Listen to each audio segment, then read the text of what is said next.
Hello everyone, welcome back to the channel. My name is Marco and today we are continuing One Piece greatness. Episodes 503, 504 and 5. I'm super excited to see what happens next because the way they ended last episode was insane, with world government's shit with shit on that ship that is known as Celestial Dragon, shot from bazooka, the fishbow that Sabo took, and he hit him. It seems like ship has been hit and that it started sinking, man. What happens afterwards, I don't know, but it is very, very worrisome. Poor Sabo, man. The fact that we have such a great third brother, right? Such a young, such a smart kid, man. Such a emotionally intelligent kid that can recognize how awful the people from High Town are, man. And when he met Dragon, that was amazing. When he said that people, that High Town smells even worse than rotten people, right? That's so fucking amazing. And Dragon was shocked and he was saying, "Oh, Goa Kingdom, you finally did it. You made a kid say that." That's how horrible pet they're going on all this time, man. And it makes sense if they actually are from Goa Kingdom, like Luffy and that, like, village next to it, right? So Dragon is probably from there as well, and he probably know about Goa Kingdom's politics and all of that, man. And yeah, whenever he appears, there is that strong gush of wind, and he created a path from people from Great Terminal to escape. What they did to them is so fucked up, man. They wanted to burn all the trash, right? And including people who are living there. Like, no regard for their lives whatsoever. And it was so sickening, honestly. Poor Sabo as a child trying to prevent that by himself. This blue jam scum making Luffy and Ace place those explosives without poor kids even knowing, right?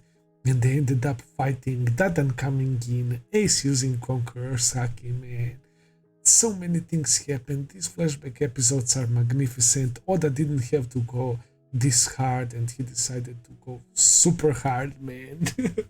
As One Piece already wasn't a goated show, we are getting tons of interesting things from the past, man.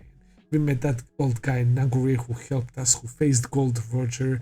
He had an interesting scene with Ace and he taught the kids about teamwork and what it means to be a captain, right? It's not only about yourself. Amazing stuff, man. And Gold Roger spared his life because he recognized this Naguri dude as a good guy who wanted to put his crew in front of himself to save them and to give his life, which is honestly amazing. He created a ship and he told the boys that he would like to meet them one day, man. It was really emotional, and it appears that he stopped that animal. It's like he has haki as well, which is pretty nice, and he taught the kids and they managed to defeat by working together the tiger, the king of the forest or of the jungle or whatever. So yeah, pretty awesome episodes. We also saw more of Dadan's love for the boys. They made that hideout, the tree house. But yeah, the stuff with Sabo and what's happening with Celestial Dragon and in Great Terminal, that's very interesting, and we don't actually know what happens, how the fight concluded, because Ace stayed there to face Blue Jam and Dadan decided to stay with Ace as well. I can't wait to see what happens, so without further ado, let's jump into episode 503. Let's go.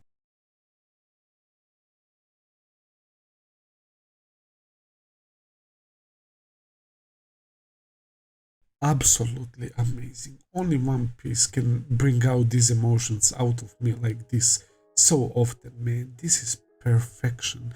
The flashback was so genius, man. It was so fun to see the brotherhood of Sabo, Ace, and Luffy. Dadan family is amazing. Dadan crying when Ace left and when Luffy left again.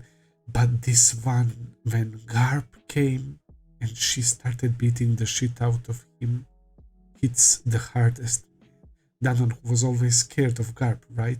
She was ready to give him a good beating because he was there and he allowed. I mean, actually, we know what happened, right? But it doesn't matter. For Dadan, Garp was there. He did nothing to save Ace, right? Even though Garp did something in his own way while maintaining his stature, his status as a Navy hero, right? He didn't have heart to go against Luffy, right? He let Luffy punch him and he moved out of the way. And that led to the events of Luffy rescuing Ace. At that point, there was a good chance that they will escape. And I can't blame Garp at all if he thought so as well, man. We know how things ended up and why Ace decided to stay back and fight Akainu, man. Garp didn't anticipate that, man. Despite knowing that Gold Roger wasn't backing off, man. I like that Ace is just like his father. That's such a nice thing, man. It's either you're going straight to your death or you will end up on top like Gold Roger. There is no in between, man. And sadly for Ace, it was the later, bro. The amount of love Ace had for Luffy is incredible. The fact that he wanted to learn to speak politely to Shanks to thank him for, I guess, taking care of Luffy and giving him the dream and the straw hat and all of that. It's so beautiful. And of course, he was moved by Sabo'S letter. We never saw Ace like that. That goes to show you how deep their bond is. Ace cried loudest as he can, man, and it was so emotional for his bro Sabo, who, by the way, I think is actually alive. I believe that Dragon picked up Sabo because he was watching the Celestial Dragon coming to Goa Kingdom, and he probably saw what happened to Sabo's ship, right?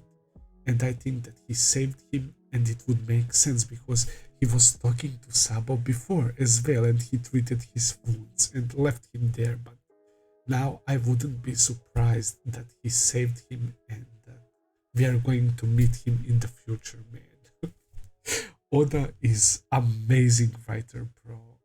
I think at this very moment that One Piece is literally my favorite show. I'm not even joking. I think it even surpassed AOT for me, guys. I don't know. It's just the way I'm feeling right now.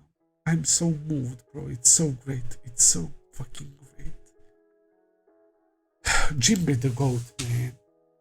Yeah, losing someone dear to you is tough, but you need to overcome it. It's especially rough for Luffy, who lost Sabo as well, right? And was crying for, worrying for Ace and Dadan as well. And Ace told him that he will never die. We saw everything, and we saw Luffy breaking down at Marineford, and it all makes so much more sense, and it makes it so much more sadder, man. But as we said, after Sabaody taking L after L after L, facing these incredible foes, all of this culminated into Luffy saying, "Pirate Kings, I'm too weak." Luffy, of all the people, man. This is incredible writing. I have no doubt that from this point on, we are about to see a whole different Luffy, man, and that we are seriously gonna level up, man. We have to catch up with these incredibly powerful enemies very soon. We just have to. And when he said, think about what you have, right? Rather than what you lost, what you still have. And he still has his own crew, and he starts remembering them one by one, and some random interactions with the crew, man. And you just can't stop tears, man. The tears just start going outside, bro. It's so good. And he says that he wants to see them again. Oh, that's gonna be a very emotional reunion as well. I can already picture it in my head. It's gonna be filled with wholesome and probably some funny moments. And yeah, I wonder if they will learn these news, man. Most of them probably won't even get those news, right? Because they're on some weird islands, man. But maybe some of them will, bro. And I don't know how will things play out from here, man. Jinbei is such an incredible guy. Everyone was so sad, Makino and the mayor and everyone in the village. It makes sense.